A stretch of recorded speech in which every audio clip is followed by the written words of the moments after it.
Hermes Trismegistus is one of those figures who sits at the crossroads of myth, philosophy, and spiritual science. Half legend, half history, but entirely influential. To understand him is to understand the foundation of every major mystery tradition on Earth. Hermes wasn't just a man. He was an archetype, the embodiment of wisdom, perception, and divine intelligence. The Greeks called him Hermes. The Egyptians called him Thoth. The mystics called him Thrice-Great because he mastered 3 domains at once: the physical, the mental, and the spiritual. His teachings weren't sermons, they were laws, blueprints for how consciousness works, how reality forms, and how the seeker ascends from ignorance to mastery. The first teaching is mentalism. All is mind. Everything you experience, every event, every pattern, every perception begins in the invisible field of consciousness. You do not live in the world. You live in your interpretation of it. The second teaching is correspondence. As above, so below, as within, so without. Your inner world and outer world are mirrors of each other. Change one, and the other must follow. This is the original spiritual physics. The third teaching is vibration. Nothing rests, everything moves. Your thoughts have frequency, your emotions have bandwidth. Your life organizes around whatever you consistently emit. The fourth teaching is polarity. Opposites are not enemies. They are extremes of the same truth: love and hate, courage and fear, light and shadow. Mastery is not choosing one side.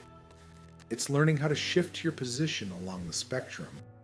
The fifth teaching is rhythm. Everything rises and falls. Everything expands and contracts. If you don't understand cycles, you mistake a low season for failure and a high season for destiny. Hermes taught seekers to stand in the center and let the waves move around them. The sixth teaching is cause and effect. Nothing happens by accident, not thought, not emotion, not fate. Every outcome begins as a cause you set in motion long before the result appears. The seventh teaching is gender. Not physical gender, energetic gender. The active and the receptive. The force and the field. Creation requires both. Anything out of balance collapses. Hermes didn't want followers. He wanted craftsmen, people capable of shaping reality from the inside out. His message was simple.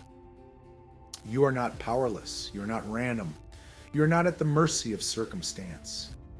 You are a participant in the architecture of the universe. To study Hermes is to study yourself.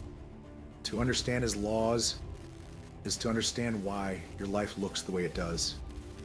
And to apply them is to step out of unconscious living and into conscious creation. Hermes Trismegistus didn't teach magic.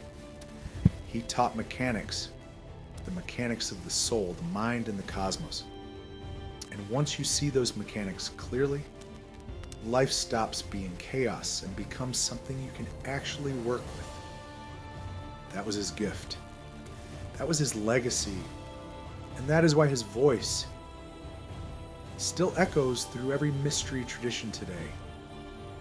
Humanfluence. Out.